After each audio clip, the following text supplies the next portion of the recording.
Alright guys, well, the dill has finally flowered, and if you see all those little brown spots, those are the seeds. They're drying out. So, I've put some little garbanzo bags on them to catch all the seeds. This little guy here is almost ready. When his shoulders get red, then he's ready. So I'll give him till the end of the day.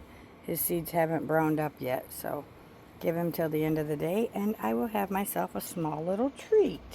So I garbanzo bagged the dill a few minutes ago, and then I figured, oh, I better go grab the camera or the phone and video this. I also garbanzoed my onion. If you remember, that's the store-bought onion that has flowered now and is going to seed, so I'm collecting its seed. Then when we go out to the front, oh yes, I wanted to remind you, I figured out the difference between the two flowers. Now this one, because of the heat, is wilting really bad, but these are my snapdragons. And they're in with the rose bush. They were real pretty purple and pink, but those are the snapdragons. And then these over here that I've been calling bleeding hearts, and the ones in the front, which I'll show you in a minute because we have to collect those seeds too, are actually the sweet peas, which is a flower. I don't think they're edible, but I don't remember. And you can see these. Yeah, all of these guys are sweet peas. And the brown ones have already started to dry out, and it's not going to focus, but inside there, here you go. Doo doo doo. Come on, focus. There's the seeds. So I'm going to harvest those seeds and save them for next year, because they'll just drop and keep regrowing. And then these two garbanzo bags that you seen in the beginning of the video I showed you are for my orchids. Or not orchids. I was just looking at my orchids. My irises. If you recall, the jungle in the front flower bed is crazy.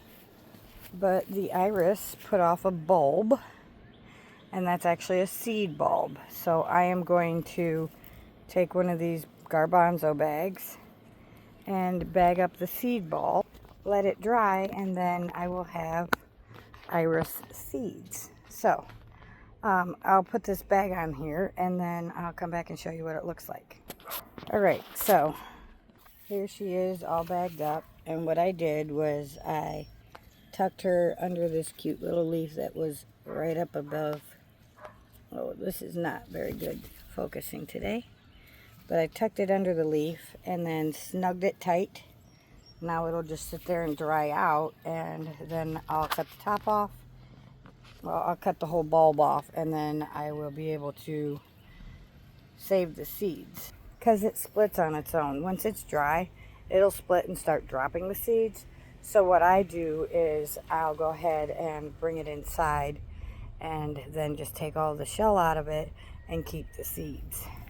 Same way with this one here.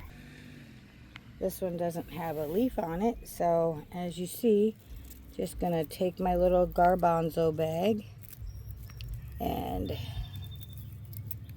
put it over the top, and then I'll tighten it, and voila. So let me go do that real quick. I gotta set you down to do that. I can't tie a knot in with one hand. Alrighty, and there you go. Just tied a little knot on him. He's nice and snug, and we will be able to capture the seeds, and then I can start some. These are white irises. These are the ones from the front yard, so all the ones in the front yard are white irises. So I'll have white iris seeds. And while I'm standing here in the front yard, I'll show you our tomatoes are doing well. They're ripening some more. Here's some more of them doing good. those guys over there, and that guy over there, he's finally starting to ripen. I've been worried he was going to drop, especially because all of our heat has been so bad that it has taken a toll on the tomatoes this year. But the good thing is we have been very blessed to not have tomato hornworm. Now, I was told that sometimes when you first start growing tomatoes, you could be pest-free and disease-free for your tomatoes the first year or two. So I'm not sure how true that is, but hey, I'm gonna take whatever happens. I'm just excited and happy that we don't have the tomato hornworm, and so our tomatoes are doing really good, and it's one less pest I have had to struggle with. And now I'm bobbing and weaving to get out of the sun because it's already coming out. And today's high is going to be in the 90s again. This week is, well, today's Wednesday, July 2nd. So today it's supposed to be 91, and then it's going to climb from there for the next 6 days or so. And there's a really pretty little butterfly. Let's see if you can see him. There he is. Do you see him? Pretty little bitty purple butterfly. But I'm sure he's going to lay eggs on something and create another pest. But that's part of having a garden. You have to take the good with the bad, right? So I still have a couple of things to do. Today I'm dodging the heat. So they say it's supposed to be forecast, so I don't know. I'm going to go ahead and put some water in here and start leaching some water so we have enough water. Tonight I will have to go ahead and water everything. Last night we got a couple of thunderstorms, so we've got 1/4 of an inch of rain, so I didn't have to water anything this last night. But now tonight, it doesn't say we're going to get any rain, so I'm going to give them a good water just to make sure they're thoroughly watered and they're not dry, especially with all this heat. So that's what I've got for you so far. I'm going to finish up the arch, which I was working on that a little bit this morning, and the sun just went behind a cloud, so let's hurry. Oh, there's another butterfly. There he is. Yeah, there he is. I like seeing the butterflies. I just don't like the fact that they lay eggs on my plants and then they grow into critters that eat all my crops, and I'm not too happy with that. I'm trying to grow things, not feed them all to the animals.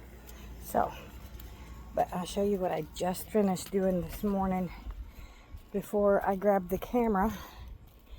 And it's still a work in progress. I'm trying to find a couple of before pictures so that once it's done, I can do before and after. But here I've gotten all the plastic finally down, weed whacked, and then put the plastic down, laid the rock down.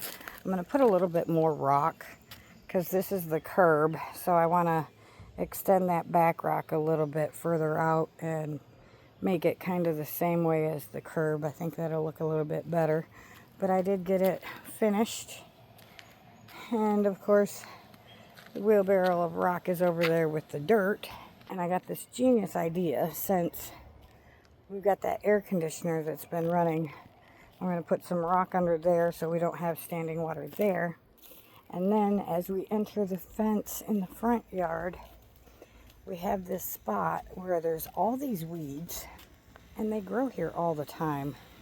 So somebody put a rock there, which is probably a genius idea because it stops some of the weeds. So I'm thinking what I'm going to do is, since we don't have any crops here, I'm going to spray some weed killer just here and then fill this all in with some of that rock and see if that doesn't help keep things down, and that way it's one less place I have to weed whack because those weeds get pretty out of hand.